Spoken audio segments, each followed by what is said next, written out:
जयपुर के भट्टा बस्ती स्थित समाज सेवी पप्पू कुरैशी के निवास पर जनता की सुविधा के लिए सहायता केंद्र का उद्घाटन किया गया, जहां जनता को सरकार द्वारा दी जाने वाली सभी योजनाओं की जानकारी व कार्ड निःशुल्क बनाकर दी जाएगी। कार्यालय के उद्घाटन के लिए कांग्रेस जयपुर जिला अध्यक्ष आर तिवारी, किशनपोल विधानसभा क्षेत्र विधायक अमीन कागजी व आदर्श नगर विधानसभा क्षेत्र विधायक रफीक खान उपस्थित हुए। कार्यालय का फीता काटकर जनता को निःशुल्क सुविधा के लिए कार्यालय का उद्घाटन किया, जहां इन तीनों का जनता ने समाज सेवियों ने माला पहनकर व साफा पहनकर स्वागत किया। मोहम्मद मुस्तकीम द्वारा संचालित इस कार्यालय का पूरा सहयोग समाज सेवी पप्पू कुरैशी कर रहे हैं। यहाँ के जुझारू नौजवान संघर्षशील नेता हमारे पप्पू कुरैशी जी ने एक निःशुल्क सहायता केंद्र लोगों के लिए खोला है, जिसमें सरकार की तमाम जो योजनाएं उसका काम होगा, लोगों को उसकी अवेयरनेस दी जाएगी। साथ ही बच्चियों के लिए एक कंप्यूटर सेंटर जो है खोला गया है, फ्री ऑफ कॉस्ट उसकी ट्रेनिंग दी जाएगी। ये एक बेहतरीन काम है, क्योंकि लोग बाग जब भी किसी कियोस्क पे जाते हैं या ई मित्र पे जाते हैं तो थोड़ा बहुत छोटा मोटा खर्चा हो ही जाता है, लेकिन यहाँ के लोगों को तकरीबन 50-60 हज़ार लोगों की यहाँ की आबादी है, उसमें ये एक महत्वपूर्ण काम पप्पू कुरैशी जी करने जा रहे हैं। जहाँ तक सरकार की नीतियों का, और जिस तरीके से पिछले दिनों आपने देखा कि संजय मार्केट में कुछ लोगों ने वहाँ पे जो हटवाड़ा लगता है, हर हफ्ते का वीक का जो मेला लगता है, जिसमें गरीब लोगों को सस्ती सुविधाएं मिलती हैं, सस्ता सामान मिलता है, उन लोगों के लेकर वहाँ के लोगों ने विरोध किया, व्यापारियों ने विरोध किया। और मैं तो बधाई देना चाहता हूँ हमारे साथी विधायक रफीक खान जी को कि जनहित के जब भी इस तरह की कोई काम हो तो हम सब को मिलकर लोगों को इन चीज़ों से जो सरकार दमन करना चाहती है, लोगों के हकों पे कुठाराघात करना चाहती है, उन सब के लिए हम निकलेंगे और सड़क पर निकलकर आंदोलन करेंगे। और किसी भी तरीके से लोगों को राहत देने का काम हम दोनों विधायक, जयपुर के जो अभी विधायक हैं वो, और हमारे साथी जो हमारे साथ में इलेक्शन लड़े, हमारे कार्यकर्ता सब मिलकर सड़कों पे उतरेंगे। हटवाड़ा व्यवसायियों के लिए सबसे पहले तो मैं सहायता केंद्र खोलने के लिए, आम आदमी के अधिकारों की रक्षा करने के लिए और सरकारी स्कीम्स, जो स्कीमें आम आदमी को डायरेक्टली लाभान्वित करती है, उसके अवेयरनेस के लिए, उसके जागरूकता के लिए सहायता केंद्र खोला। मैं उस सहायता केंद्र के लिए इनको बधाई देता हूँ, मुबारकबाद देता हूँ। और जिस तरह का माहौल पूरे राजस्थान में हो रहा है, 2 महीने हुए हैं सरकार बदले हुए, अराजकता का माहौल है, मंत्रियों का पता नहीं है, काम कैसे होगा किसी को मालूम नहीं है, चिरंजीवी योजना का हाल बेहाल है। कहने को कहते हैं कि हम बंद नहीं करेंगे और ऑर्डर निकालते हैं कि अग्रिम आदेश तक सभी काम रोक दिए जाएं। अस्पतालों में डर है, भय है कि अगर हमने चिरंजीवी योजना के लोगों का इलाज कर दिया तो हमारा पैसा कौन देगा। सरकार की चुप्पी इस बात को दर्शाती है कि सरकार गरीबों के साथ नहीं है, सरकार उनका काम नहीं करना चाहती है।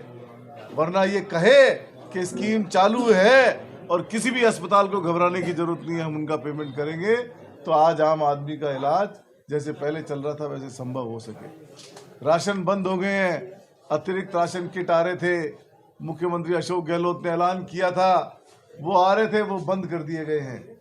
तो ऐसा माहौल पूरे प्रदेश के अंदर है।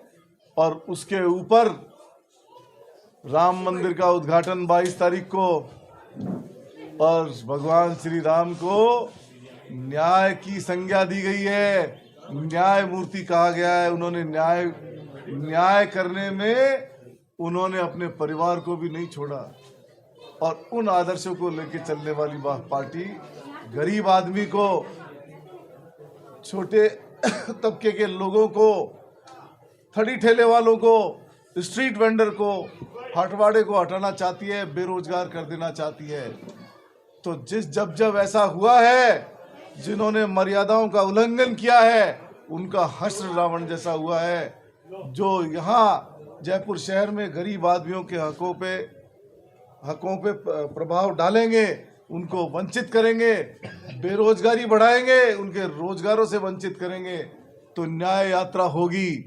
न्याय यात्रा होगी थड़ी ठेले वालों के लिए, न्याय यात्रा होगी अटवाड़े वालों के लिए, न्याय यात्रा होगी गरीब आदमी के लिए, और न्याय यात्रा होगी ई रिक्शा वालों के लिए।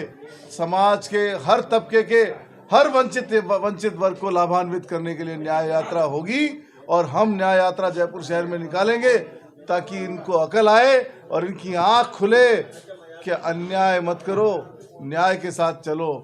तो न्याय यात्रा हम बहुत जल्दी निकालने वाले हैं। हवा महल के बाबा जी मीट दुकानों पर जा रहे हैं, आप क्या कहना चाहेंगे इसके बारे में? जा रहे थे, जब से हमने ये कहा है कि आधार कार्ड लागू कर दो।